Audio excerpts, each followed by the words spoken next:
Antes de começar a oração, gostaria de agradecer à professora Maria de Lourdes pelo convite estar aqui nesta manhã de sábado. De fato, me enche o coração de alegria, né? Primeiro, pela confiança da professora Maria de Lourdes em me fazer esse convite, me alegra muito, né? O convite que a professora me faz é sempre uma ordem, viu, professora? A senhora pode ter certeza que tenho uma grande, profunda estima e admiração também pela senhora, então não poderia dar outra resposta para o Instituto e para a senhora, viu? E ainda mais refletindo sobre esse tema da figura de Pedro nos Evangelhos, que de fato é algo fascinante. Então vamos nos colocar na presença de Deus, que as luzes do Espírito Santo nos ajudem através das Escrituras, para que sejamos mais amigos do Senhor, mais íntimos de Deus. Em nome do Pai, do Filho e do Espírito Santo. Amém. Vinde, Espírito Santo, enchei os corações dos vossos fiéis e acendei neles o fogo do vosso amor. Enviai o vosso Espírito e tudo será criado e renovareis a face da terra. Oremos. Deus, que instruíste os corações dos vossos fiéis com a luz do Espírito Santo, fazei que apreciemos retamente todas as coisas segundo o mesmo Espírito e gozemos sempre da sua consolação por Cristo, Senhor nosso. Amém. Maria, sede da sabedoria, rogai por nós.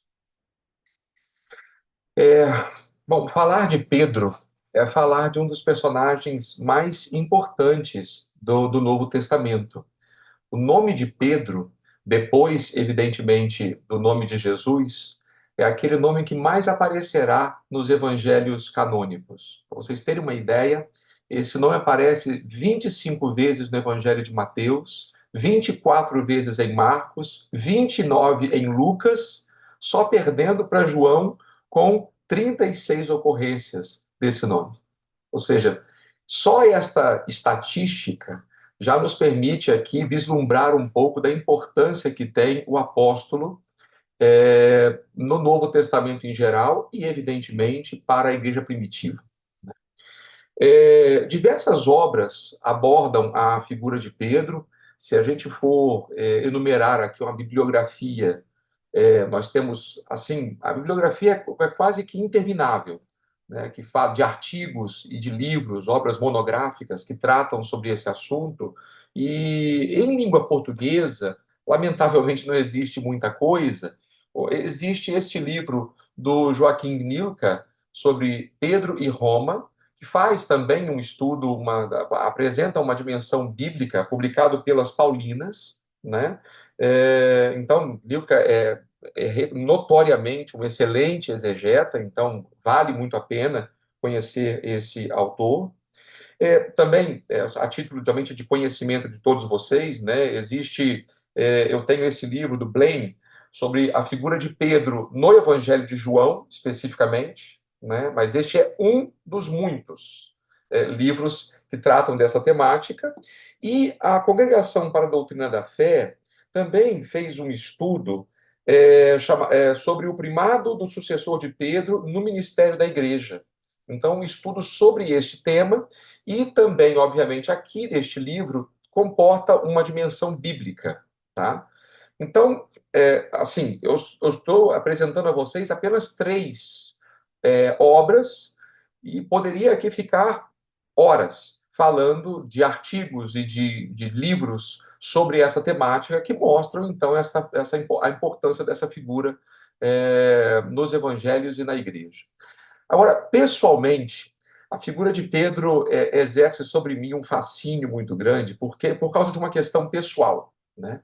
Quando eu fui para Roma estudar, em 2006, eu tive a oportunidade de fazer, naquela ocasião, um retiro espiritual que foi conduzido pelo grande biblista Carlo Maria Martini.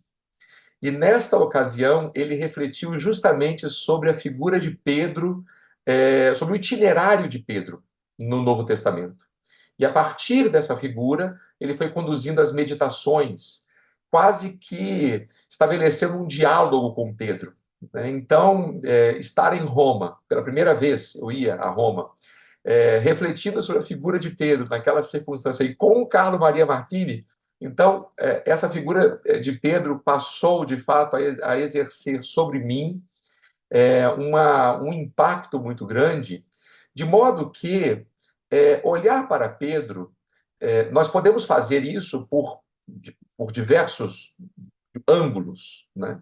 Nós podemos, primeiramente, falar de Pedro como um personagem histórico, né, da Palestina do século I. Ou seja, nós podemos falar de Pedro aquilo que nós poderíamos falar de muitos judeus daquela época.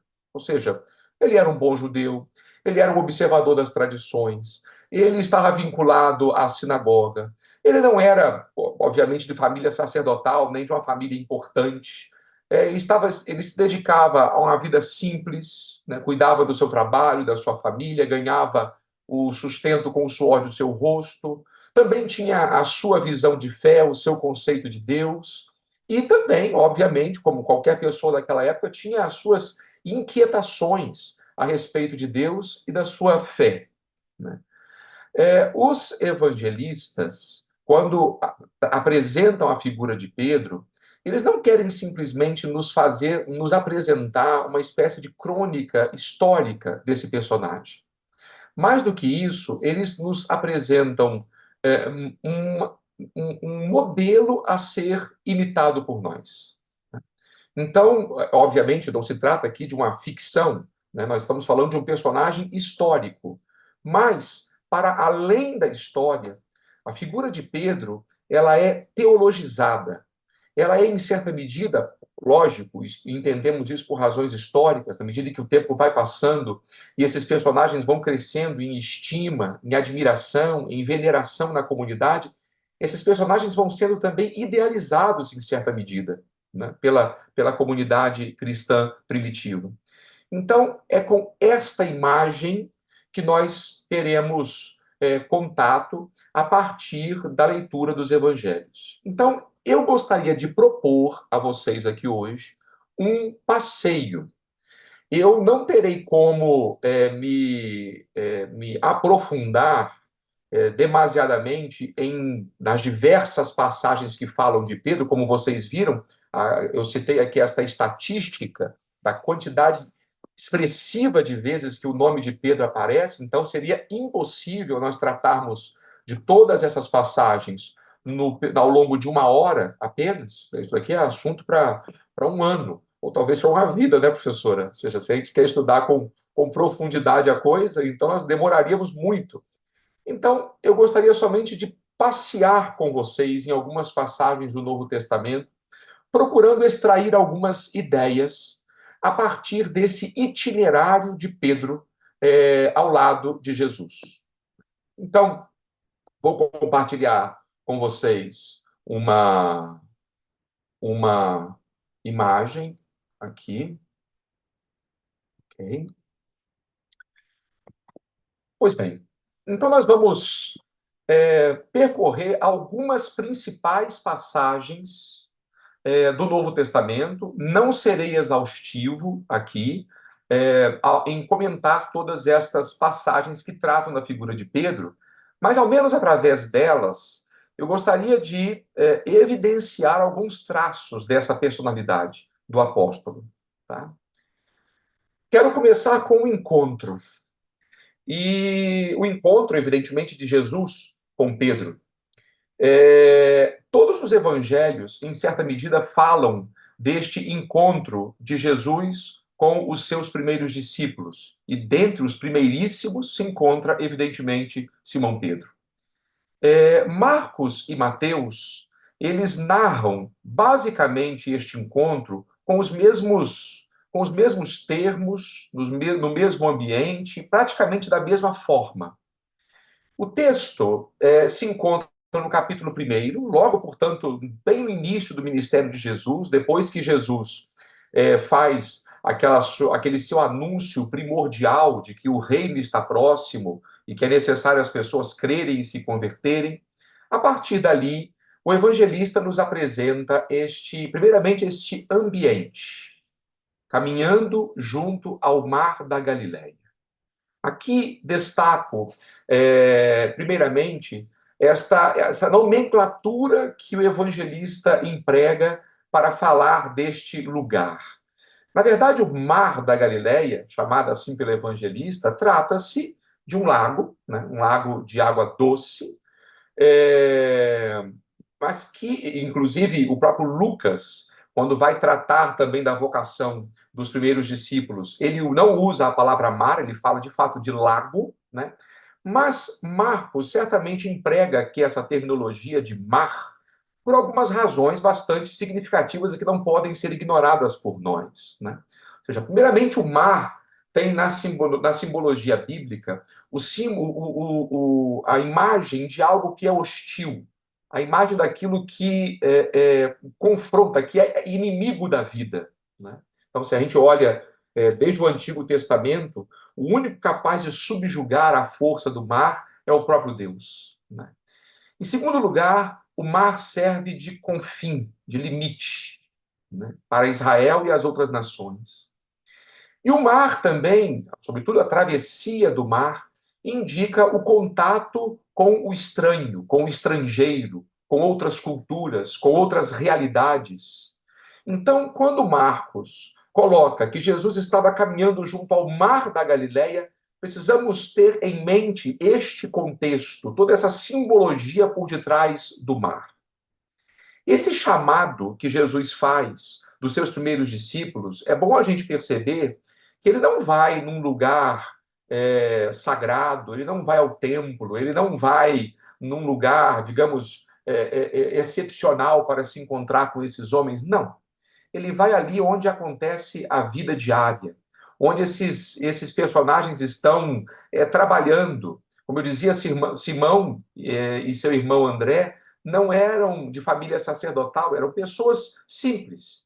E ali no seu dia a dia que Jesus vai ao seu encontro. E tudo começa com o olhar. Jesus viu Simão e André, o irmão de Simão. O texto, conforme nos é apresentado pelo evangelista, fala desta iniciativa de Jesus. A iniciativa da vocação é sempre dele. Não existe protagonismo do ser humano.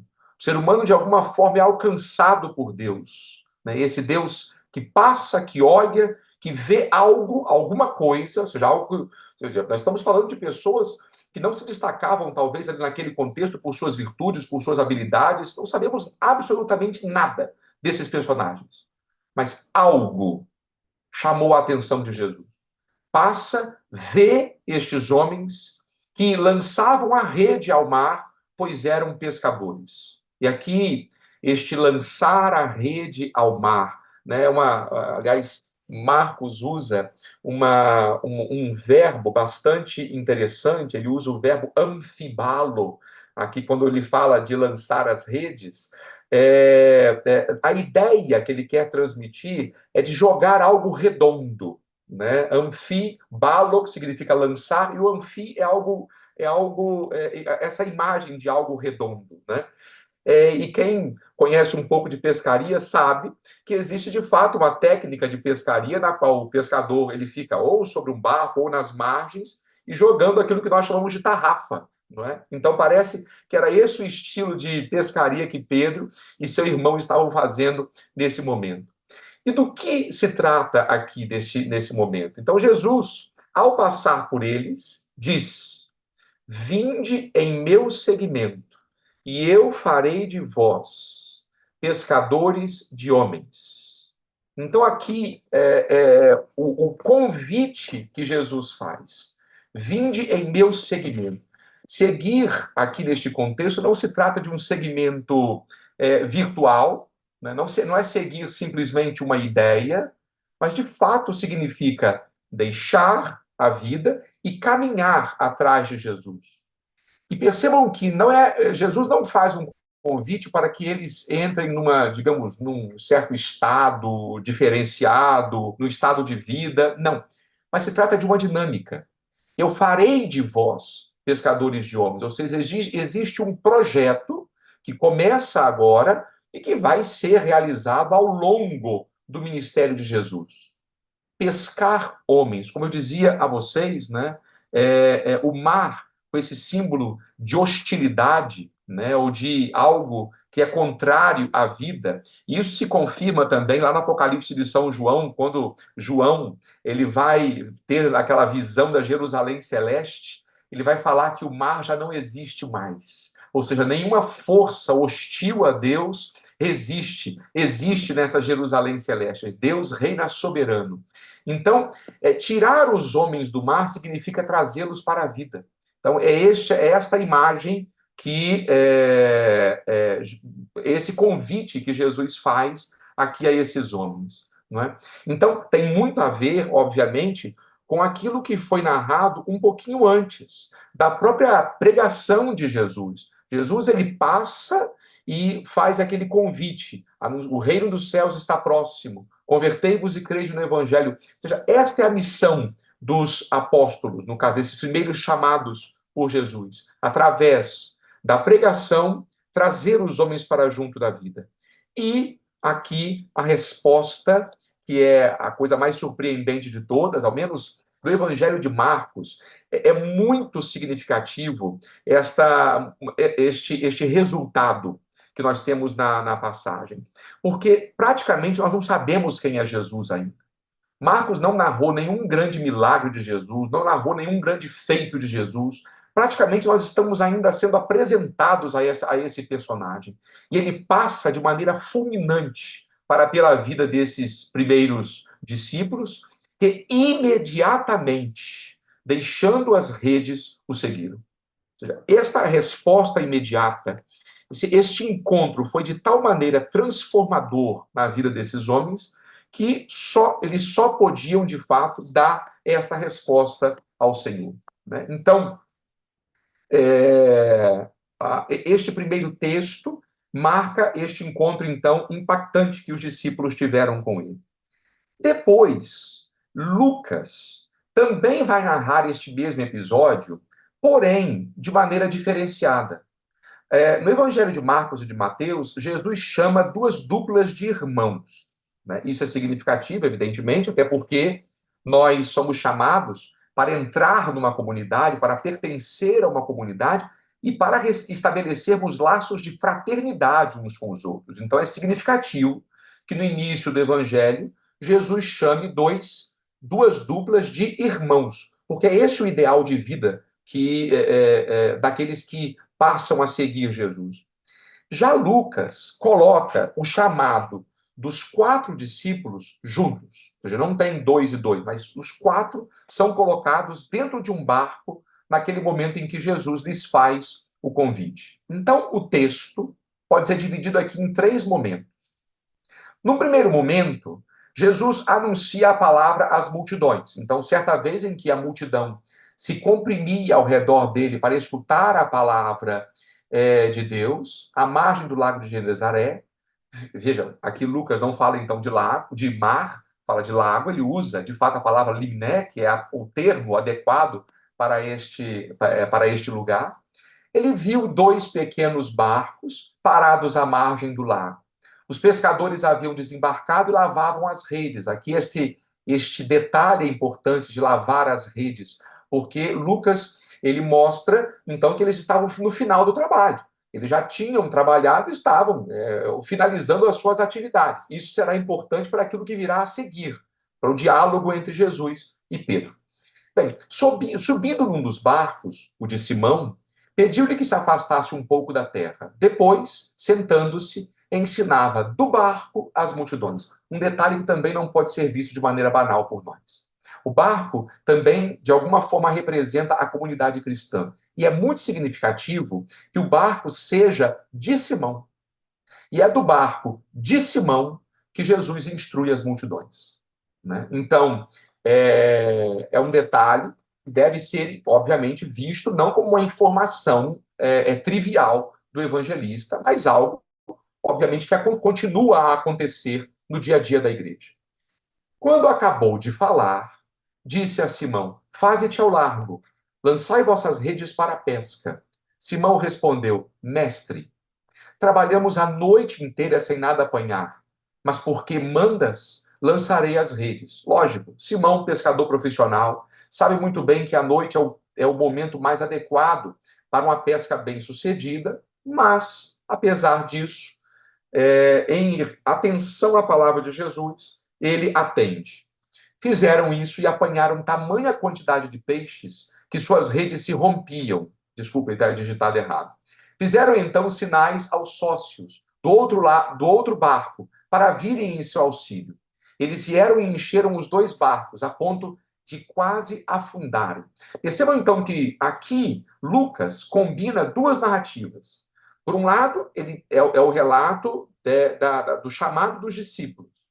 Por outro lado, é aquele que nós vamos encontrar lá no capítulo 21 do Evangelho de João, da pesca milagrosa. Quando o ressuscitado dá aquela ordem, também acontece uma pesca fabulosa. E essa pesca simboliza a atividade missionária que os discípulos deverão desempenhar. Né? Lançando as redes, eles vão arrastar as pessoas e trazê-las para junto de Jesus. Então, essa imagem da pesca, que fala da atividade missionária que os discípulos deverão desempenhar. Né? Então, diante deste acontecimento, à vista disso, Simão Pedro atirou-se aos pés de Jesus, dizendo: afasta-te de mim, Senhor, porque sou pecador. Veja que interessante que Pedro, aqui neste caso, ele não diz que eu pequei, ele diz eu sou pecador. Eu sou pecador. E aqui não se trata de um conceito, digamos, moral, ou como se Pedro estivesse fazendo simplesmente uma revisão da sua vida, confessando todos os seus pecados. Não. Aqui o conceito, de fato, é teológico. Ele pensa na sua condição de ser humano.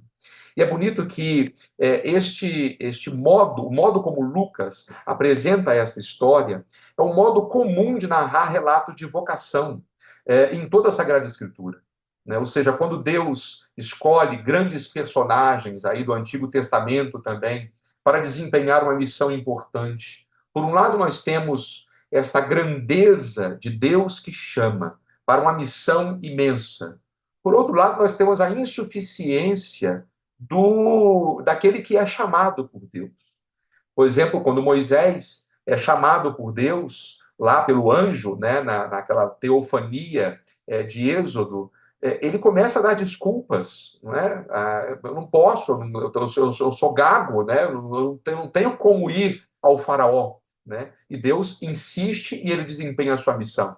Isaías, da mesma forma, quando lá no capítulo 6 ele tem aquela visão do trono de Deus, este manto que enche todo o santuário, o que Isaías exclama naquele momento da visão de Deus? Ai de mim, eu sou um homem de lábios impuros. Ou seja, ele contempla, por um lado, a santidade de Deus e este abismo que existe quando comparado com a insuficiência do ser humano.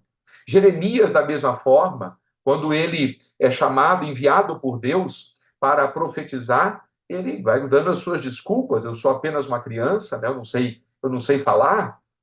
Então aqui acontece a mesma coisa com Pedro. E é interessante que aqui nós temos o encontro, né, de Pedro com Jesus, segundo o evangelista Lucas, e a partir desse encontro, Pedro começa a se descobrir. Ele toma consciência também de si. É bonito isso. Né? Ele passa a contemplar a sua verdade diante desse mistério de Deus. Aquilo que tinha acontecido é de tal maneira grande que somente em Deus ele encontrava a resposta. E o texto continua dizendo que o espanto, com efeito, se apoderara dele e de todos os que estavam em sua companhia por causa da pesca que haviam acabado de fazer. E também de Tiago e João, filhos de Zebedeu, pois eram companheiros de Simão. Jesus, porém, disse a Simão: não tenhas medo, doravante serás pescador de homens. Pescador de homens. E aqui é interessante que o evangelista ele usa um termo diferente para poder falar desse pescador, diferente de Marcos. Né? Marcos ele usa o termo halies, que é a palavra pescador de fato. Aqui ele usa o termo zogron. Zogron, que é pescar homens vivos. Né? É o termo que o evangelista usa. Né? Então, o texto que marca, que fala desse encontro de Simão com Jesus, não somente de Simão, mas dentre os outros primeiros discípulos, né? Mas sobretudo Simão, que é a nossa figura principal aqui hoje, né, com Jesus, permite a Pedro ter essa iluminação que o faz confessar a sua condição de criatura. Ou seja, ele é um pecador necessitado da salvação. Então, a partir desse momento, eles deixam tudo e seguem Jesus. De novo, aquela imediatez que nós tínhamos visto no Evangelho de Marcos, que também está presente no Evangelho de Mateus, ela também está aqui no Evangelho de Lucas, né? Ou seja, estes homens que dispõem a abrir mão, se dispõem a abrir mão das suas seguranças, daquilo que eles sabiam fazer, né, do seu, enfim, da sua cultura, daquele seu ambiente que lhes transmitia segurança, abrem mão disso tudo para acompanhar Jesus e entrarem nesta aventura, né? Depois, ainda nessa dimensão do chamado, nós temos um terceiro texto que se encontra no capítulo 3 de Marcos, e ali Marcos faz esta apresentação dos 12 discípulos. É lógico que o evangelista não narra a vocação de todos os 12. E no evangelho, nós sabemos muito pouco, inclusive, de todos eles. Alguns deste grupo se destacam, né? A vocação somente de 5 deles é narrada pelos evangelhos sinóticos, né? No caso, Marcos fala dos 2 irmãos, das 2 duplas de irmãos, e depois, um pouco mais adiante, no capítulo 2, ele narra a vocação de Levi, mas nada mais que isso. Depois, então, no capítulo 3, ele faz essa síntese do grupo que acompanhava Jesus. Havia as multidões e este grupo mais íntimo. Este grupo que foi chamado para serem as testemunhas das palavras e das ações de Jesus, e, obviamente, redesempenharem as mesmas ações de Jesus no mundo. Diz o texto: depois subiu a montanha e chamou a si os que ele queria, e foram até ele. Bom, aqui é interessante, a gente não, muito embora o evangelista não deixe muito claro que se trata de uma alusão a Israel, às 12 tribos de Israel, mas nós não podemos deixar de fazer esse tipo de associação, né? Primeiramente, óbvio, pelo próprio número que nós temos aqui, né, da constituição dos 12, né, que aparece inúmeras vezes. Em segundo lugar, pelo ambiente, para onde Jesus vai, ele sobe a montanha. Assim como Moisés sobe a montanha e aos pés do Sinai nasce Israel enquanto povo de Deus, né, porque sela esta aliança, assim também nós podemos imaginar este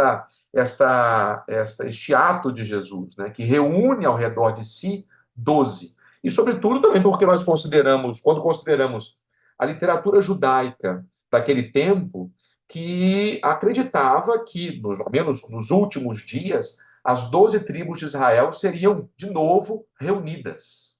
Havia esse tipo de expectativa para os últimos tempos. Então, esse texto é muito rico de simbolismo, porque aponta que em Jesus estes últimos tempos já estão acontecendo. Essas expectativas já são, em alguma medida, cumpridas. Então, diz o texto, e constituiu 12, antes, não é? Antes. O verbo chamar que nós temos aqui, né? E chamou a si. O verbo é o verbo proskalelmai. É um verbo que tem essa preposição pros, que dá uma força muito grande ao chamar. Não é simplesmente chamar, o verbo kalel, né? Como Mateus, por exemplo, só usa o verbo kalel, mas Marcos enfatiza este verbo colocando um prefixo, né? Indica então que é reunir mesmo ao redor de si. Jesus é o centro em torno do qual gravita, então, a vida desses 12 homens, né? Chamou os que ele queria. Bonito também isso daqui, porque nós temos um imperfeito aqui. Ou seja, é como se, neste momento, se concretizasse algo que já estava no coração de Deus desde sempre. Né? Desde sempre. Então, agora, isso finalmente acontece. Né? E foram até ele. E constituiu 12 para quê? Então, aqui nós temos a missão dos 12. Primeiramente, para que ficassem com ele. Para que ficassem com ele. É importante a gente guardar este elemento de permanecer com Jesus. Então percebam que o discípulo, ele é reconhecido não somente por aquilo que ele faz, mas por aquilo que ele é. O discípulo está com Jesus. O discípulo é aquele que goza desta intimidade com o Senhor, né? Para estar com ele.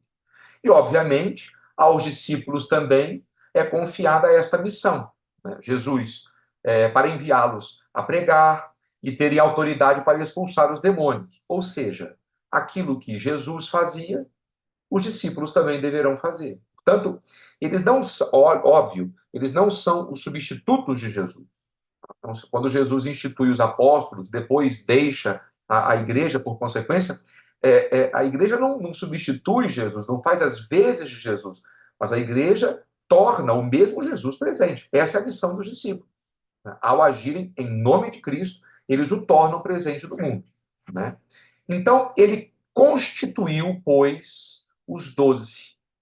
E vejam que significativo também o fato de, em todas as listas dos apóstolos no Novo Testamento, Pedro sempre aparece em primeiro lugar. Sempre. Né? E impôs a Simão o nome de Pedro. A Tiago, o filho de Zebedeu, e a João, seu irmão Tiago, impôs o nome de Boanerges, seu filho de Trovão, e aí nós teremos os outros. Então, Pedro recebe este lugar de destaque, né, dentre este grupo dos seguidores de Jesus. E a partir desse momento, né, ele será chamado sempre com este nome que Jesus acabou de lhe impor. Jesus só vai voltar a chamar Pedro, no caso de Simão, naquela cena do Getsêmani, lá no capítulo 14, né, quando ele perguntar, Simão, tu dormes? Né? Somente ali é que Jesus vai chamá-lo de Simão, mas ao longo de todo o evangelho, ele será conhecido por esse novo nome que Jesus lhe atribui.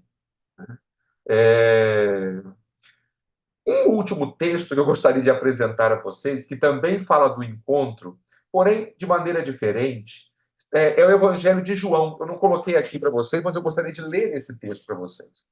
No Evangelho de João, é interessante que os primeiros discípulos, aqueles que saem atrás de Jesus, depois do testemunho de João Batista, no capítulo 1, são André e um outro discípulo anônimo, né? Eles saem, permanecem com Jesus durante todo aquele dia, e depois o texto diz que André, o irmão de Simão Pedro, era um dos dois que ouviram as palavras de João, João que tinha apontado, dizendo, eis o Cordeiro de Deus, e seguiram Jesus. Encontra primeiramente Simão e lhe diz, encontramos o Messias, que quer dizer Cristo. Então, é através de André que Pedro é conduzido a Jesus. Ele o conduziu a Jesus, o verbo é esse, fitando-o. Então, aqui nós não é um verbo de novo trivial, é Jesus que ele olha por dentro da pessoa. Né? É emblepo, é olhar por dentro da pessoa. Né? Fitando-o, Jesus disse: Tu és Simão, filho de João, chamar-te-ás Cefas, que quer dizer pedra. E é interessante que aqui nesse texto nós não temos nenhum tipo de reação de Simão. João não coloca nem que Pedro ficou feliz, ou ficou desconcertado, ou ficou. Não temos nenhum tipo de reação, não é? Simplesmente eles se encontram, Jesus impõe o nome em Pedro e pronto. Não sabemos mais, não sequer nós temos aqui o chamado nesse texto. Né? Jesus não diz, segue-me. Não tem, farei de você pescador de homens. Não tem nada disso. É interessante que nós vamos ler todo o Evangelho e somente no último capítulo do Evangelho de João, por ocasião da aparição do ressuscitado, daquela pesca milagrosa, da refeição com o ressuscitado nas margens do lago de Genezaré, é ali que Jesus, depois daquela tríplice profissão de amor de Pedro, é ali que Jesus vai chamar Simão, segue-me. Somente no último capítulo. Né? Ao menos, isso, ao menos a mim, me enche de esperança para saber que, nem que seja no final da história, né? Temos jeito, né? A nossa história, ela pode terminar bem, nem que seja no último instante, né? Pela misericórdia de Deus, né? Pois bem, então o Evangelho de João já temos aqui um chamado mais lacônico, digamos assim, de Pedro, né? Então, todos os evangelhos falam deste encontro, que é, dentre os discípulos, é o mais importante de todos, indiscutivelmente. Tá? Agora, ao longo do Evangelho, nós vemos que, de fato, Pedro é chamado a manifestar a sua fé. Então, lógico que Pedro partilhava desta fé do seu povo, essa visão de Deus, de um Deus santo, de um Deus que, ao menos, eles sabiam o que Deus tinha feito na história, mas podemos imaginar que, como todos os judeus daquela época, né, também se perguntavam: olha, se Deus nos libertou do passado, por que ele não pode fazer isso hoje? Né? Diante desta opressão que nós vivemos, diante desse controle romano, diante dos constantes desmandos que nós aqui somos submetidos, onde está Deus nisso tudo? E certamente Pedro também se perguntava nisso aqui. O fato é que Pedro começa a sua caminhada com Jesus e ao longo desta caminhada a sua fé vai amadurecendo. Eu gostaria de destacar algumas passagens que falam desta fé de Pedro. A primeira delas nós vamos encontrar no Evangelho de Mateus, lá no capítulo 14. Este episódio de Jesus caminhando sobre as águas, em geral, todos os evangelhos falam a respeito disso, mas Mateus acrescenta uma informação que só está presente aqui. E é isso que nos interessa, porque Pedro aparece como um personagem central neste momento. Então, o texto diz, logo em seguida, forçou os discípulos a embarcar e aguardá-lo na outra margem até que ele despedisse as multidões. Tendo-as despedido, subiu ao monte a fim de orar a sós. Ao chegar à tarde, estava ali, sozinho. O barco, porém, já estava a uma distância de muitos estádios na terra, agitado pelas ondas, pois o vento era contrário. Na quarta vigília da noite, estamos aí entre 3 e 6 da manhã, ele dirigiu-se a eles, caminhando sobre o mar. Os discípulos, porém, vendo que caminhava sobre o mar, ficaram atemorizados e diziam: é um fantasma. Então, de novo, temos esse simbolismo do mar como algo hostil. Mas percebam, Jesus se caminha sobre as águas. Mostra, portanto, como eu dizia, no Antigo Testamento é apenas Deus que tem esse controle e, obviamente, de certa forma, Jesus mostra essa sua identidade também divina aqui, ao controlar esta força, né? E a reação dos discípulos que veem Jesus fazer isso e ficam atemorizados. É bonito também aqui esse verbo, né, esse verbo tarasso, que é um verbo, perturbar-se, né, também, né, o verbo perturbar-se. É a mesma reação que Maria experimentou por ocasião do anúncio do anjo. É o mesmo verbo que nós encontraremos no Novo Testamento. Ou seja, diante do mistério de Deus, né, esta é a reação das pessoas. Né? Lógico, não tem como a gente tratar aquilo como algo trivial. Né? Então, de novo, uma reação humanamente compreensível. Né? Então, os discípulos ficaram atemorizados e diziam: é um fantasma. E gritaram de medo. Mas Jesus lhes disse logo: tende confiança, sou eu, não tenhais medo. Então, de novo, nós temos aqui um traço importantíssimo para os discípulos, porque aqui Jesus se apresenta como ponto de referência para esses discípulos. Ou seja, eles conseguirão superar o medo na medida em que reconhecerem Jesus. Na medida em que reconhecerem Jesus. Então, sou eu. Então, Jesus se apresenta. E este medo só será vencido, e aí, é lógico, né, nós sabemos muito bem que o medo faz parte da nossa condição humana, porque nós sabemos da fragilidade da nossa existência, sabemos que nós estamos expostos a tantos perigos, sabemos que a nossa vida A nossa vida é um fiapo, né? Essa é a realidade. Nós estamos aqui, a vida de fato ela é um milagre. É um milagre estarmos aqui, né? Então, o medo é algo que acompanha o ser humano desde que ele começa a entender que existe. Então, só conseguiremos superar o medo na medida em que tivermos em Jesus esse ponto de referência. Só que aqui entra essa figura de Pedro, e este trecho do Evangelho só Mateus nos apresenta. É típico de Mateus esta passagem. Pedro, interpelando, disse: Senhor, se és tu, manda que eu vá ao teu encontro sobre as águas. Então, aqui nós vemos um traço da personalidade de Pedro.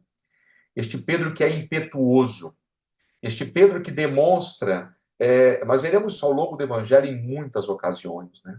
Pedro que assim, ele demonstra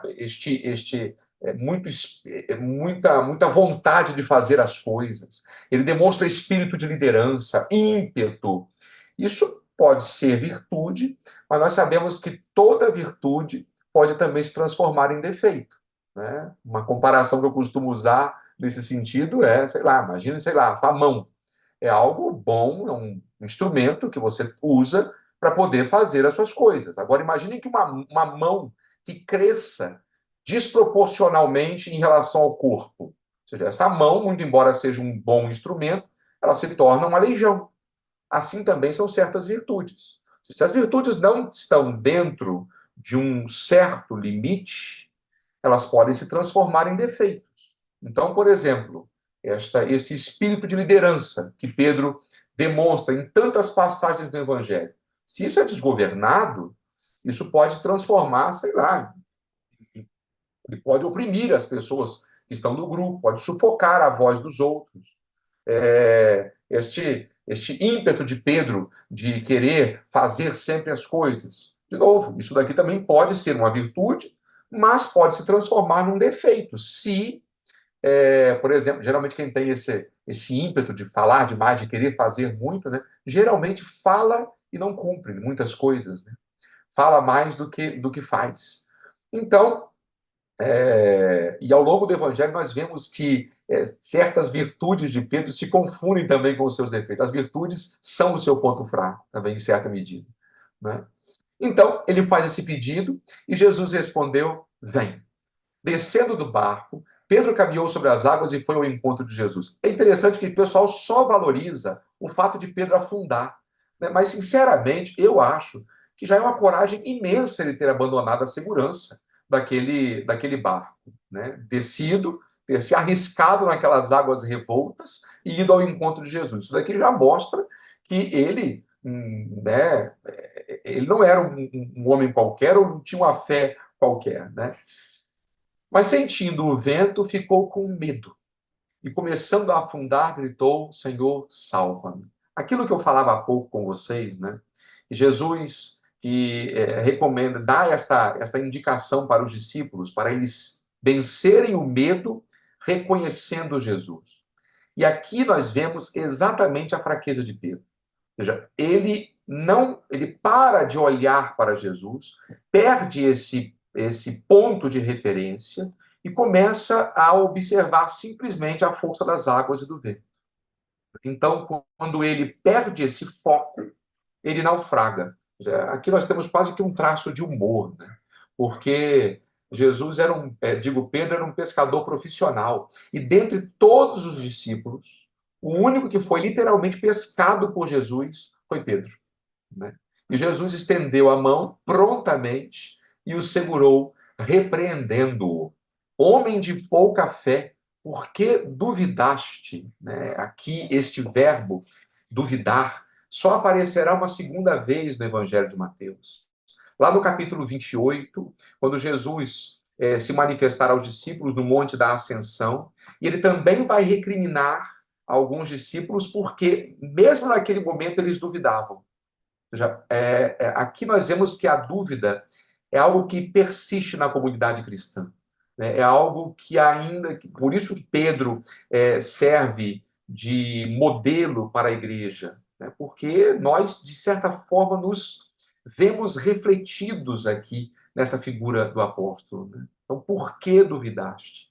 E assim que subiram no barco, o vento amainou e os que estavam no barco prostraram-se diante dele, dizendo: verdadeiramente tu és o Filho de Deus. Ou seja, esta experiência com Jesus no mar, acalmando as águas, sobretudo Pedro tinha muito mais razão para isso, vai descambar numa profissão de fé, né? Tu és o Filho de Deus. Eles passam a reconhecer em Jesus esta sua natureza. Nós temos ainda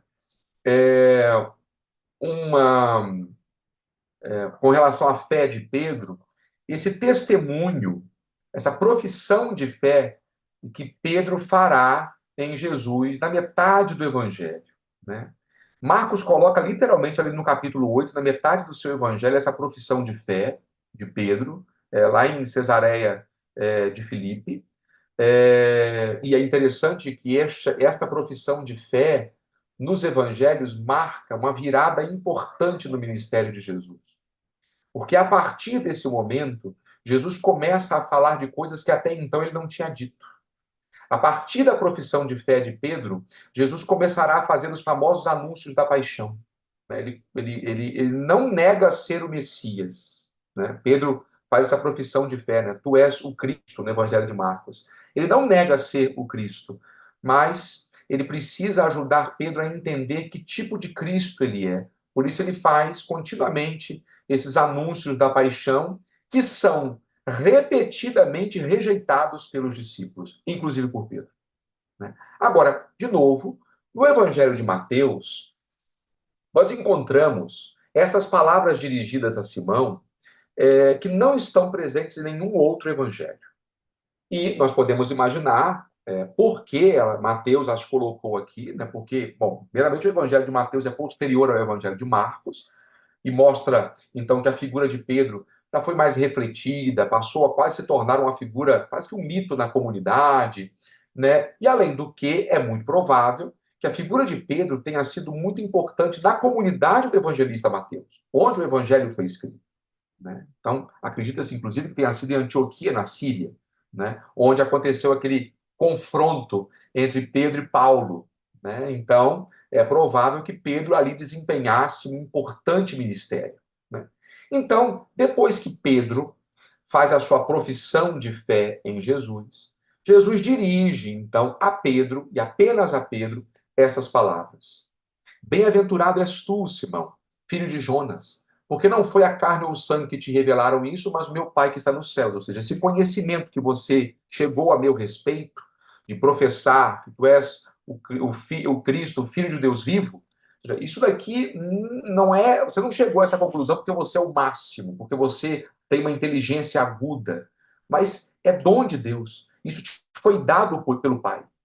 Também eu te digo que tu és Pedro, e sobre esta pedra edificarei minha igreja, e as portas do Hades nunca prevalecerão contra ela. Aqui temos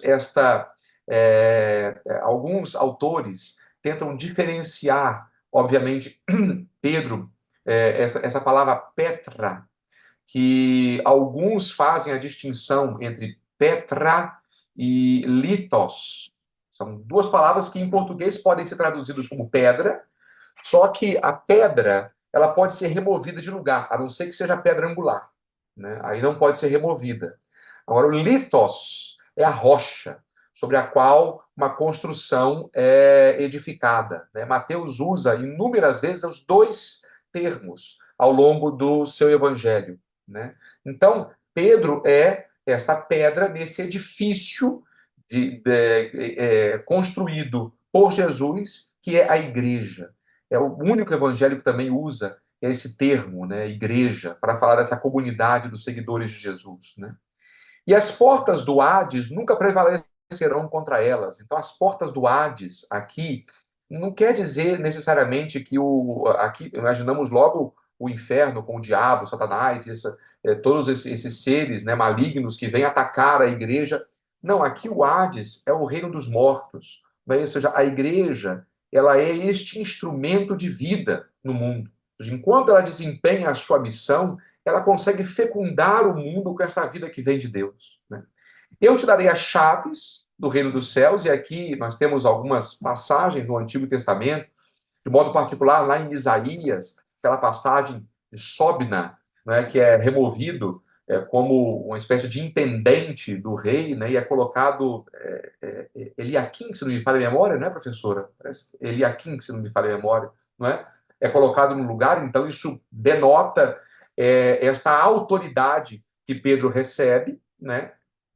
E depois esse poder de ligar ou desligar. E aqui estes termos, melhor dizendo, foram interpretados de muitas formas, né? Ligar ou desligar significa, para alguns, né, vincular ou desvincular da comunidade, perdoar ou não perdoar os pecados. Mas o mais provável é que esse termo se diga respeito à atividade magisterial de Pedro. Porque para os rabinos, no caso, para os mestres da lei, quando ligavam ou desligavam, eles davam uma interpretação autêntica, eles diziam qual era a interpretação autêntica da lei.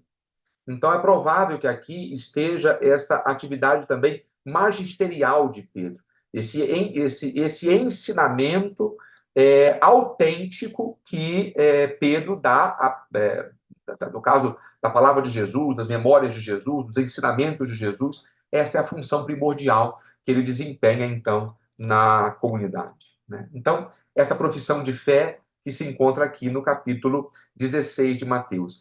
E o curioso é que também nós vamos encontrar essa profissão de fé no Evangelho de João, porém em outros termos. Né? Também no Evangelho de João existe uma profissão de fé de Pedro, mas colocada num momento muito particular. O curioso, como eu falei para vocês, João coloca o chamado de Pedro logo no capítulo 1. Depois Pedro vai reaparecer lá no capítulo 6. E é interessante que entre uma passagem e outra transcorre ali um ano. Porque no capítulo 2 nós temos aquela Páscoa, por ocasião da purificação do templo, e quando acontece a multiplicação dos pães, de novo é Páscoa dos judeus. Então percebam que Pedro está calado um ano, mudo no Evangelho de, Pedro, de João. Fica mudo. Parece que ele está de fato mesmo aprendendo, observando, acompanhando Jesus. É interessante essa cronologia do Evangelho de João. E ali, depois que Jesus multiplica os pães, né, etc., João coloca aquele famoso discurso de Jesus sobre o pão da vida, onde Jesus se apresenta como aquele pão que desceu do céu, e aqui o pão tem um duplo significado, né? O pão significa, em primeiro lugar, a mensagem que Jesus anuncia, né, a sua palavra, que é capaz de infundir vida, mas, de modo particular, no final desse discurso, João fala da Eucaristia. É muito significativo porque o vocabulário que João usa já não é simplesmente um comer, né, faguém, que pode ser entendido como um comer metafórico, mas ali João usa o verbo trogo, que é um verbo, é o destruir com os dentes, é o mastigar mesmo, ou seja, não tem como entender essas palavras de modo simbólico, metafórico, né, que é comer mesmo o corpo de Jesus. E a reação a essas palavras foi uma reação péssima por parte do auditório de Jesus. E ali o evangelista nos coloca esse momento. Né? Então, depois, assim falou ele, ensinando na sinagoga em Cafarnaum. Né? Muitos de seus discípulos, ouvindo-o, disseram: essa palavra é dura, quem pode escutá-la?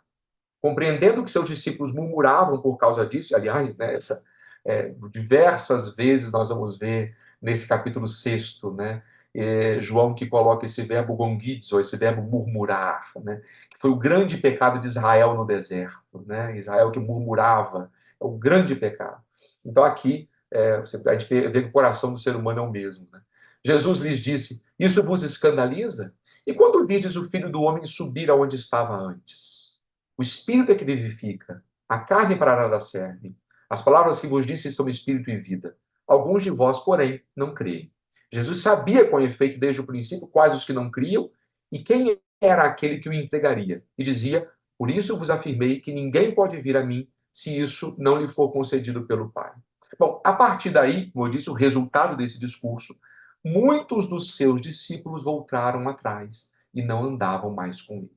Então, alguns autores falam da crise galilaica do ministério de Jesus. Né? Essa, quando Jesus, até então, ele era seguido pelas multidões, mas a partir desse momento, muitos o abandonam. Nós podemos falar isso a partir do Evangelho de João, não dos sinóticos. Não dos sinóticos, porque as multidões nunca vão abandonar Jesus no sinótico. Mas aqui, de fato, parece que houve uma crise após a multiplicação dos pães no Evangelho de João. O fato é que Jesus não está preocupado com números. Tá? Ele não quer um monte de gente, mas não comprometida com ele.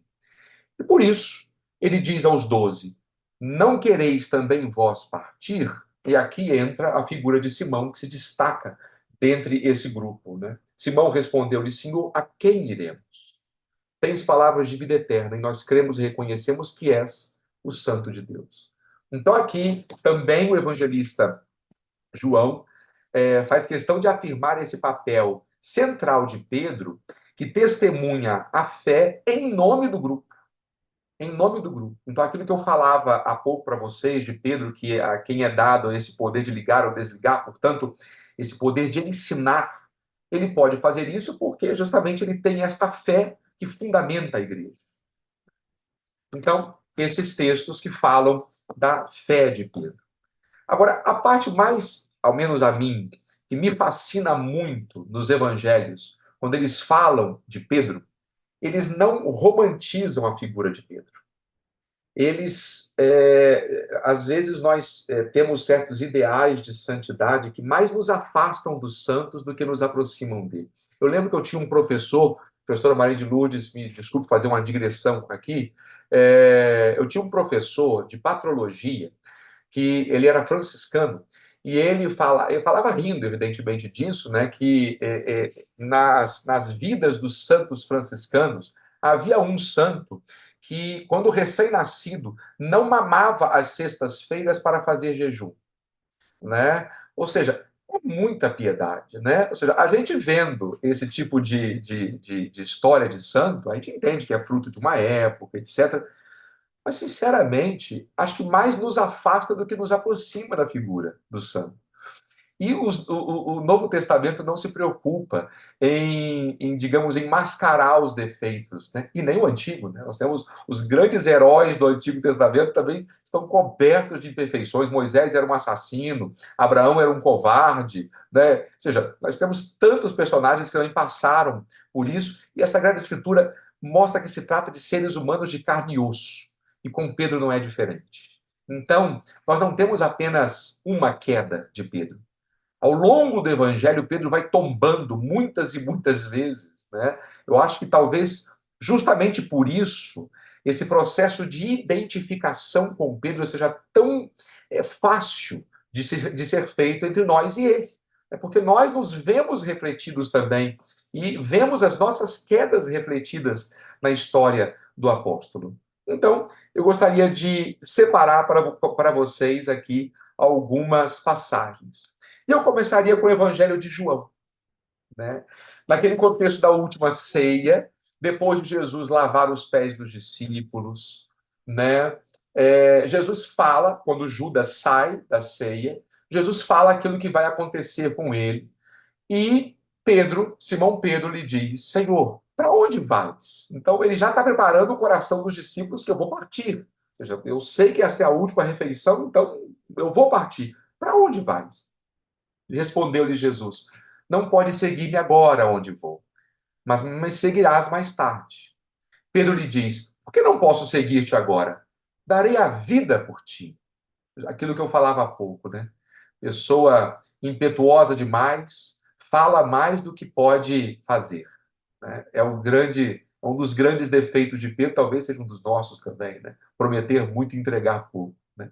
Jesus lhe responde: darás a vida por mim? Em verdade te digo, o galo não cantará sem que me renegues 3 vezes. Então nós vemos esse Pedro que fala que vai dar a vida, mas daqui a pouco nós vemos que ele de fato não tem coragem de testemunhar a sua amizade com Jesus, nem mesmo diante de uma criada, né? Ao saírem dali, eles atravessam o Vale do Cedron, vão para o Monte das Oliveiras, onde Jesus será preso. E naquele tumulto dos guardas que chegam, identificam Jesus e pegam Jesus, tentam prender Jesus, eu quero chamar a atenção de vocês para um detalhe. Já Pedro, de novo, reaparece ali. Simão Pedro, que trazia uma espada, tirou-a, feriu o servo do sumo sacerdote, a quem decepou a orelha direita. Esse detalhe é interessante porque todos os evangelistas falam desse entrevero que houve ali no Monte das Oliveiras, né? Porém, Mateus e Lucas não identificam quem é este homem que desembainha a espada. Lucas e João é que identificam Pedro. Tá? E a coisa fica ainda mais estranha no Evangelho de João. Por quê? Porque, por ocasião da última ceia, dentre as muitas coisas que Jesus faz ali na última ceia, ele lava os pés, né, etc. Mas Jesus também faz uma série de recomendações aos discípulos. E uma das coisas fundamentais da última ceia é o mandamento do amor. Né? Ali, Jesus dá o único mandamento que nós vamos encontrar em todo o Evangelho de João. Amai-vos como eu vos amei. E não é curioso que depois de João ter ouvido de Jesus esse mandamento do amor, ele tenha guardado uma espada? Né? Ou seja, amai-vos uns aos outros, mas deixa eu guardar isso daqui. A gente nunca sabe quando pode precisar de uma faca, né? Nunca quando pode precisar de uma espada. Vai que alguém me... Ou seja, mostra essa distância que existe, né, entre a vontade de Jesus e o dia a dia do discípulo. Né? Ele acabou de ouvir de Jesus, que inclusive ele falou que eu daria a minha vida por ti. Jesus nunca pediu a Pedro para dar a vida por ele. Jesus recomenda aos seus discípulos darem a vida como ele. Como ele. Então, Pedro parece que simplesmente se esquece disso, assume aqui essa liderança de maneira negativa, ruim, decepa a orelha deste servo do sumo sacerdote, que se chamava Malco, e Jesus disse a Pedro: embainha a tua espada, deixarei eu de beber o cálice que o Pai me deu. Então, isso daqui mostra de novo uma nova queda de Pedro. E essa queda, haverá outras quedas, né? Porque a seguir, Jesus será levado ao palácio do sumo sacerdote, e ali Pedro, é curioso, né, que o evangelista João, ele vai intercalando as negações de Pedro com os diálogos de Jesus. Então, Jesus lá dentro do palácio, ele vai dando testemunho da verdade, e Pedro lá fora vai renegando a verdade, né? Já, mas não é o João que eu gostaria de ler com vocês, porque dentre todos os evangelistas, Marcos é aquele que apresenta a versão das negações de Pedro, a versão mais dramática e dura de todas, né? Eu gostaria de ler esse texto com vocês, para vocês perceberem o modo como o evangelista constrói essa negação de Pedro. Primeiro, isso daqui é algo tão escandaloso, né? Se a gente quisesse inventar um herói, certamente essa página deveria ter sido riscada dos evangelhos. Como eu disse a vocês, eles não estão aqui criando um personagem de ficção, né? Ou seja, é uma página sombria na história de Pedro, mas todos os evangelhos trazem. Agora, isso daqui também é importante, porque aqui também a gente se reconhece, né? Então, quando Pedro estava embaixo, no pátio, chegou uma das criadas do sumo sacerdote e, vendo Pedro que se aquecia, fitou e disse: também tu estavas com Jesus Nazareno? Ele, porém, negou, dizendo: não sei, nem compreendo o que dizes.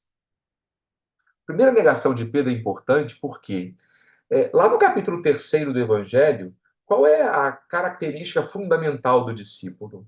Então, Jesus que escolhe os 12 para estarem com ele. Estarem com ele. É bonito isso, né? Que aqui, exatamente nesta primeira negação, Pedro negue aquilo para o qual ele foi chamado por Jesus. Tu estavas com ele? Ou seja, ele nem sei e nem compreendo o que dizes. Primeira negação diz respeito a si. E foi para fora, para o pátio anterior. E um galo cantou. E a criada, vendo-o, começou de novo a dizer aos presentes: este é um deles. e ele negou de novo. Então, a primeira negação diz respeito a si. A segunda negação diz respeito ao grupo. Este é um deles. Ele nega pertencer ao grupo. Pouco depois, os presentes novamente disseram a Pedro: de fato, és um deles, pois és galileu. Ele começou a maldizer e a jurar: não conheço este homem de quem falais. Terceira negação, nega Jesus. Então perceba que nós estamos aqui num crescendo de negações. Pedro nega a sua identidade, nega o grupo ao qual pertence e, por fim, nega a Jesus. E por que eu dizia a vocês que, de todos os evangelistas, Marcos é o mais duro ao tratar dessas negações de Pedro? Porque ele é o único a trazer aqui, neste versículo, este esconjuro de Pedro. Pedro não apenas nega, Pedro amaldiçoa. O verbo é anatematizo. Ou seja, a anátema no Antigo Testamento era aquilo que deveria ser votado à destruição. Né? Então, vejam que Pedro, ele amaldiçoa Jesus. Isso daqui é algo extremamente duro que Marcos coloca no seu evangelho. Né? E imediatamente, aí o texto continua, imediatamente pela segunda vez um galo cantou, e Pedro se lembrou da palavra de Jesus, que Jesus lhe havia dito: antes que o galo cante duas vezes, tu me negarás três vezes, e começou a chorar. E a coisa mais interessante é que aqui terminam as aparições de Pedro no Evangelho de Marcos. Olha que modo melancólico nós temos. Nós, pela última vez, o último retrato que nós temos de Pedro no Evangelho de Marcos é de Pedro que chora, de remorso por aquilo que ele havia feito. É a última aparição do apóstolo. Então, é extremamente dramático este modo como Marcos apresenta essa história, e que, obviamente, nos lembra de tantas e tantas vezes que nós nos colocamos aqui nessa mesma situação do apóstolo. Né? E, por fim, lógico, não teria como falar de Pedro sem falar da sua redenção. Né? Lógico que ele cai, mas apesar de os evangelistas apresentarem as falhas de Pedro, né? Aqui eu citei algumas, não citei aquela na qual Jesus o chama de Satanás, que também foi um momento de queda. Poderia ter citado outros momentos aqui de queda de Pedro, né? Mas apesar disso, os evangelistas querem que a gente estabeleça com Pedro essa relação de identificação, portanto, de simpatia. Por isso, eles também apresentam a sua redenção. E eu gostaria de apresentar aqui dois pequenos textos bíblicos que falam justamente desse papel fundamental de Pedro enquanto testemunha da ressurreição de Jesus. O primeiro deles se encontra no Evangelho de Lucas, no capítulo 24, depois do episódio dos discípulos de Emaús. Eles que reconhecem Jesus ao partir do pão, voltam imediatamente para Jerusalém e se encontram com os outros discípulos. E ali, antes que eles narrem aquilo que eles tinham experimentado, eles dizem a esses discípulos: é verdade, o Senhor ressuscitou e apareceu a Simão. É interessante esse relato, porque Lucas não apresenta isso. Os evangelhos não descrevem esta aparição do ressuscitado a Simão em nenhum lugar. Mas é interessante que isso faz parte da tradição da igreja. Outro texto que mostra isso é aquele do capítulo 15 da primeira carta aos Coríntios. Ali, nesta profissão de fé que Paulo faz, ali no capítulo 15, ele diz: transmitivos, em primeiro lugar, aquilo que eu mesmo recebi. Cristo morreu por nossos pecados, segundo as Escrituras. Foi sepultado, ressuscitou ao terceiro dia, segundo as Escrituras. Apareceu a Cefas e depois aos 12, e depois Paulo continua a dizer das testemunhas, mas percebam que aqui, pela primeira vez, é mencionada esta aparição a Cefas. Portanto, Pedro, ele recebe esse lugar de destaque na igreja por ter sido uma das primeiras testemunhas da ressurreição, e, obviamente, é a partir do seu testemunho que a fé dos irmãos foi confirmada.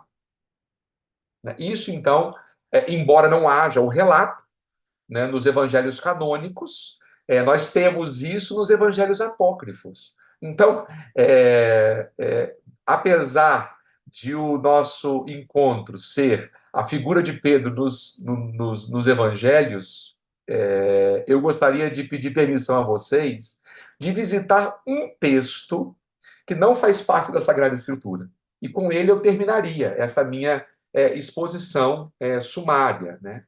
Trata-se dos Atos de Pedro, eles são, na verdade, um escrito apócrifo ali por volta do ano 180, 190, aproximadamente. Alguns acreditam que ele tenha sido escrito em Roma. E o que são os Atos de Pedro? São um romance apostólico, né, que tem o objetivo de entreter, de edificar, de preencher certas lacunas que não são respondidas pelos evangelhos canônicos. Então, ali, aliás, um parênteses apenas, este livro, ele gozava de grande prestígio na igreja primitiva. Eusébio de Cesareia menciona esse livro, lógico, dizendo que ele não faz parte do cânon, e outros autores. Mas ele circulava na igreja primitiva e mostra a piedade popular.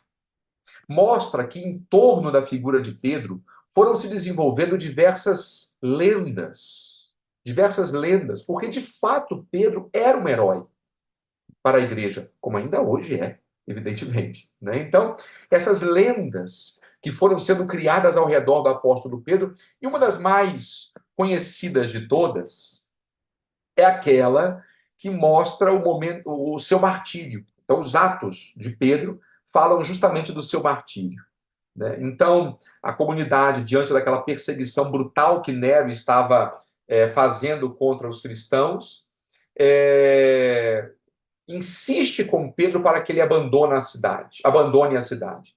E Pedro, no primeiro momento, resiste, mas a comunidade insiste, dizendo: não, porque você pode ser ainda útil ao Senhor no seu ministério. Então, de tanto insistirem, Pedro acaba cedendo. E aqui nós temos o texto. Pedro, porém, disse a eles: seremos fugitivos, irmãos? E eles disseram: não. Porém, tu ainda podes ser útil ao Senhor. E ele obedeceu à voz dos irmãos e partiu sozinho, dizendo: que nenhum de vós me acompanhe, mas partirei sozinho, depois de trocar minhas vestes. E enquanto deixava a cidade, ele viu o Senhor entrando em Roma.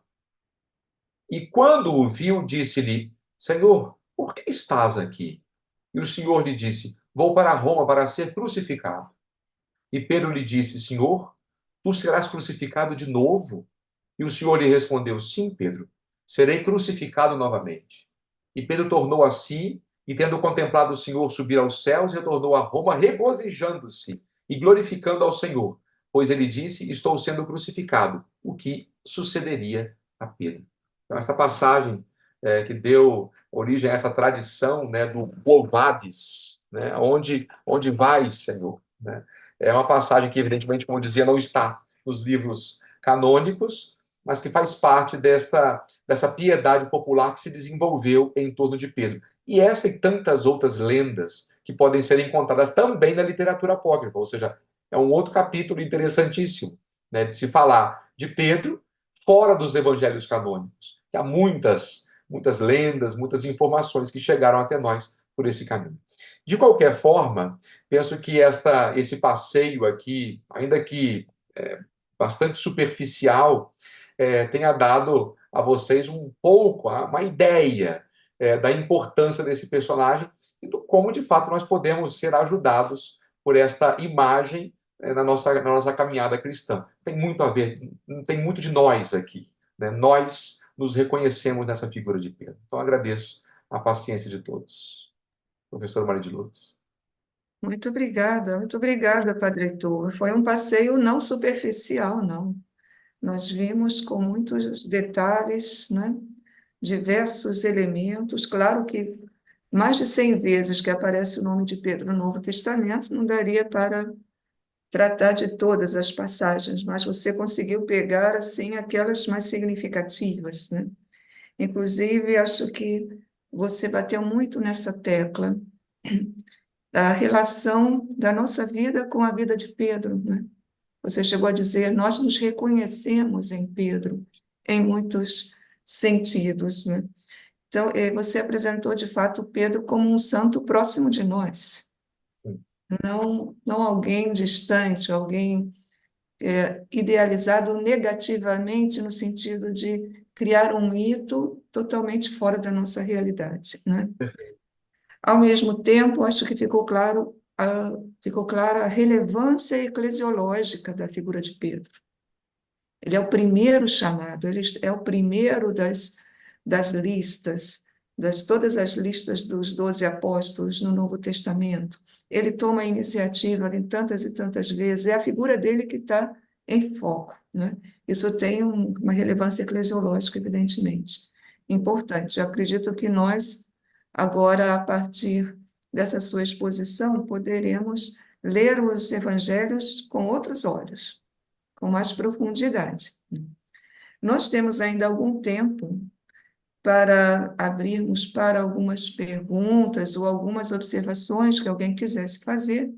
Eu só pediria que quem quisesse fazer alguma pergunta ou fazer algum comentário, levantasse a mão para eu liberar o som e pensasse também de ser bastante sucinto para dar tempo de o professor falar, né, expor uma pergunta sucinta, mas dando a possibilidade de uma explicação mais ampla. Então, se alguém quiser fazer alguma questão, colocar alguma questão, é só levantar a mão. Senhor Henrique, um momentinho que eu vou liberar o seu som, tá? Pronto, pode habilitar o som, senhor Henrique. Bom dia, professora. Bom dia, professor.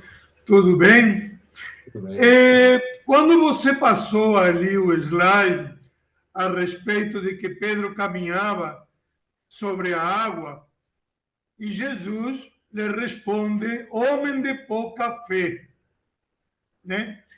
Eu me lembrei de outras passagens quando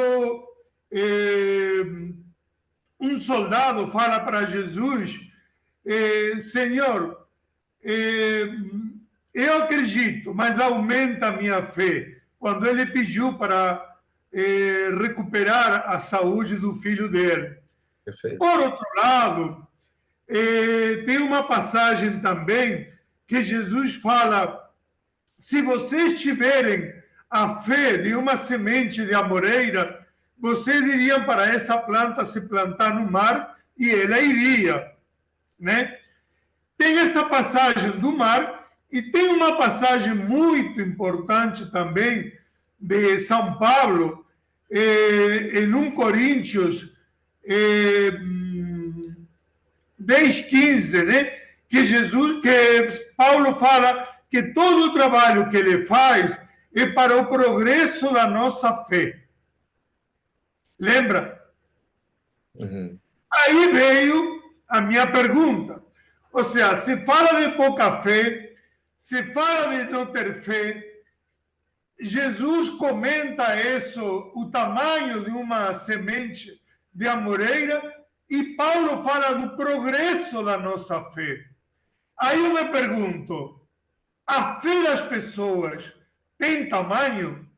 Porque pelas quatro passagens, nós podemos determinar de que não todas as pessoas têm a mesma fé. E tem um livro de um padre americano, Leo John Tracy, que ele fala dos distintos tipos de fé. Tem a fé instintiva, que é a fé inicial, tem a fé digamos, madura, que é a fé racional, e tem a fé comum. A fé comum é aquela que comumente o pessoal fala: ah, eu tenho fé que meu time vai sair campeão do brasileiro. Mas essa fé não fala nada sobre algo sobrenatural. Ela fala de uma fé muito subjetiva. Agora, quando nós falamos de fé, nós temos que falar de fé sobrenatural. E aí eu lhe pergunto: a nossa fé, ela, às vezes, podemos dizer que ela tem tamanho diferente em função das atividades de uma pessoa?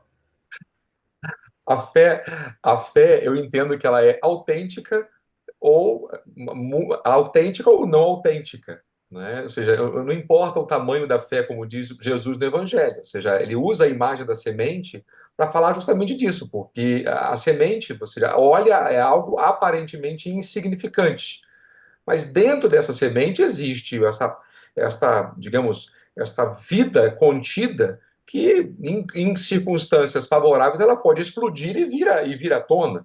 Assim também acontece com a fé do ser humano. Ou seja, a gente entende a fé a que os evangelhos, pelo menos constantemente mencionam, diz respeito à adesão que nós damos à pessoa de Jesus. Então, a fé é sempre uma resposta do ser humano a uma proposta de Deus. Então, nós, em geral, fazemos muito essa confusão de fé com apenas com conceitos, aquilo que nós chamamos de fidesque, né? Ou seja, achamos que a fé é somente a gente memorizar doutrinas, memorizar conceitos, memorizar versículos da Sagrada Escritura. Não que isso não seja importante. Lógico que a fé ela tem um conteúdo objetivo, e precisamos conhecer esse conteúdo objetivo. Agora, além desse conteúdo da fidesque, existe esta atitude de fé, essa disposição do ser humano de se lançar nas mãos de Deus. Ou seja, então aqui nós falamos de autenticidade. Ou seja, a fé ela é uma resposta que o ser humano tem de dar, não tem como terceirizar isso. Então os evangelhos, quando Jesus passa e faz esse convite às pessoas para que creiam, ou seja, não é para que vocês memorizem as minhas palavras simplesmente, ou para que vocês memorizem o catecismo.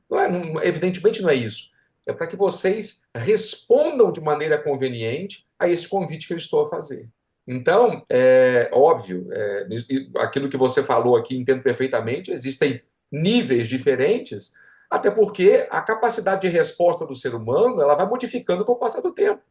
Então, quando nós vemos, por exemplo, hoje, ficou isso muito claro, quando Jesus passa e chama Simão Pedro, e o verbo, perceba que está no futuro, né? Eu farei de vós pescadores de homens. Já existe um processo. Ou seja, quando nós somos chamados por Jesus, nós não somos absolutamente nada. Nós estamos a nos tornar alguma coisa. Estamos em processo de ser discípulos. Óbvio que, enquanto seres humanos, esse processo é marcado por progressos e retrocessos, né? Por avanços e por quedas, né? Então, agora, cada pessoa tem condições de dar um determinado tipo de resposta. Nós não temos como estabelecer, colocar uma medida X e todos têm de responder da mesma medida. Isso é impossível, humanamente falando, impossível. E Deus, nesse sentido, ele, óbvio, que entende ver o ser humano como um indivíduo, né? não como um grupo amorfo. Né? Então, entendo perfeitamente aquilo que o senhor diz, e eu acho que é por aí mesmo. Ou seja, a fé é resposta. Não importa tamanho, não importa tamanho, até porque é algo que não. Como é que a gente mede esse tipo de coisa? Não tem como se medir isso. Agora, a fé, ela se mostra autêntica ou não. Né? E quanto mais autêntica, mais ela produz frutos. Né? Ou seja, e aqui a questão da autenticidade da fé, né, obviamente, ela dá indícios. A gente percebe indícios da autenticidade ou da não autenticidade da fé. O primeiro indício é, obviamente, a nossa própria conversão. O primeiro Claro. indício dessa resposta conveniente de fé. Então, quando Jesus diz, convertei-vos e crede no Evangelho, então percebam que as duas coisas caminham muito juntas. Então, a conversão pessoal, ela é um indício da autenticidade da nossa fé. Então, quanto mais autêntica for a nossa fé, mais convertidos de fato nós seremos. Exato. Não sei se me fiz entender. Claro, porque o padre John Leon XIII, né, aquele padre americano, Sim, eu tenho o livro A Fé Explicada, e perfeito. ele diz que a fé de uma pessoa ela aumenta em parte também em função do conhecimento Perfeito. que essa pessoa tiver da Sagrada Escritura. Quanto mais conhecimento, mais, digamos, essa fé vai crescendo na pessoa. Por quê? Porque ela vai tomando o conhecimento da vida de Jesus, dos evangelhos, da história da igreja. Então, Lógico. me pareceu muito importante essa parte sobre a questão do tamanho da fé. Perfeito, Henrique. E veja, o conhecimento da Escritura não é simplesmente um conhecimento cerebrino, não Claro. é? É um conhecimento que passa pelo encontro de duas pessoas. É o conhecimento na intimidade de duas pessoas, nós e Deus, né? Então, é este o conhecimento que que a gente consegue a partir da leitura e da meditação da Escritura. E nesse sentido, é lógico, até nas nossas relações humanas nós experimentamos isso, né? Na medida em que vamos investindo tempo, na medida em que, né, dialogamos com as pessoas, nós vamos crescendo em intimidade, crescendo em apreço, crescendo em amor. É isso, né? Nós experimentamos também isso nas nossas relações. E também na Muito, relação com muito Deus não é obrigado, diferente. meu pai. Muito obrigado. Muito bem. Nós temos também aqui o Luiz Sérgio, que gostaria de ter a palavra. Pois não. Só habilitar o seu som, Luiz Sérgio, por favor.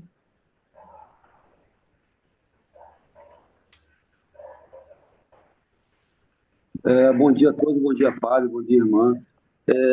Fazer uma pergunta, talvez a minha pergunta venha até em parte com a resposta, mas aí seria então, se o senhor pudesse exprimir, qual seria o seu sentimento ou sua opinião a respeito. Dentre tantos apóstolos, né, por que Pedro, que teve tantas quedas no decorrer da caminhada ao lado de Jesus, foi escolhido para ser a pedra da igreja, né? Ou se esse registro foi justamente para mostrar essa possibilidade, ou se o registro faz parte da história e mesmo assim, né, Jesus escolheu Pedro. Assim, é uma dúvida para um É, homem que errou tanto, digamos assim, nessa fé, é. porque ele foi escolhido. Luiz, eu costumo dizer que Deus tem o dedo podre para escolher amigos, sabe? Ele tem tantas opções melhores e, no entanto, ele escolhe aqueles que ele quer. Se a gente considera simplesmente no aspecto humano, essa eleição de Deus, a gente não vai conseguir dar conta, né, dessas escolhas. Se nós fôssemos escolher pessoas para trabalhar conosco, e aí chegasse o currículo dos apóstolos, talvez nós não tivéssemos escolhido nenhum. Tá? Se nós trabalhássemos no RH de Jesus, nós provavelmente não escolheríamos essas pessoas. Mas a questão é que Deus vê alguma coisa. E eu tenho para mim que Deus não olha, na verdade, não olha nem certas qualidades ou certos pendores. Deus olha para si mesmo quando ele escolhe. Ou seja, o mistério da eleição divina, ela se explica no amor de Deus. E aí eu falo isso porque aqui eu falo de uma experiência pessoal, que não quero me colocar como modelo de absolutamente nada, mas quando eu olho para a minha escolha, por que eu? E eu me perguntei muito isso ao longo da minha caminhada vocacional. Por que eu? Tanta gente melhor, mais santa, mais inteligente, mais digna, mais honesta, mais tudo que eu, e eu fui chamado. E aí, obviamente, se eu olho para mim, eu não consigo resposta nenhuma. Mas aí a gente olha para Nosso Senhor, ou seja, é no coração dele, é ele. Ele chama porque ele quer. Então, é no mistério do amor de Deus que a gente consegue entender o mistério do chamado, né? Então, isso vale para todos. Desde sempre. Toda a história da salvação é marcada por isso. Toda a história da salvação é marcada por isso. São Paulo, talvez nos ofereça uma resposta, ele fala que Deus escolheu o fraco para confundir os fortes, para que ninguém se ensoberbeça. Então, talvez seja isso, né? Esse mistério da eleição divina passe pela escolha no caso, de agentes que são insuficientes, para que a gente não tenha do que se orgulhar. Se a gente faz algum bem, não é por nossa causa, não é por Deus. Então, assim acontece com Pedro, acontece com todo mundo, desde sempre. Desde sempre. Muito obrigada, Padre Heitor. Suas respostas nos ajudam a entender não só a Escritura, mas a entender a nossa vida cristã também, entender o plano de Deus para a nossa vida, né? E, então, realmente, a gente só tem que agradecer muito a sua colocação. Aqui no chat há muitas mensagens de agradecimento de louvor à sua colocação, não seria surpresa isso, né, de modo algum. E realmente nós agradecemos de coração. Sabemos de todo o seu trabalho, você tem imensas tarefas, né? Muitas e imensas, e você ainda reservou um tempo precioso aqui para estar conosco. Agradecemos de coração, realmente. Acho que eu penso que eu falo em nome de todos aqui, todos nós estamos muito gratos a você. E Obrigado. agora, para encerrar o nosso encontro de hoje, pedimos, já que você é o escolhido por Deus para o sacerdócio, não é? E disse o seu sim, então você também pode, em nome de Deus, trazer a bênção de Deus para nós. Visitai, Senhor Deus, o coração destes vossos filhos e afastai para longe deles as ciladas do espírito do mal. Que os vossos santos anjos habitem sempre com eles e os guardem na paz. E a vossa bênção os acompanhe sempre. Em nome do Pai, e do Filho, e do Espírito Santo. Amém. Muito obrigado. Obrigado pela paciência de vocês, viu? Agradeço muito. Foi ótimo, muito obrigada. Nós Obrigado. voltaremos com o Centro Bíblico no mês de agosto, tá? Depois vocês vão receber a programação. Fiquem com Deus. Até a Adeus. próxima.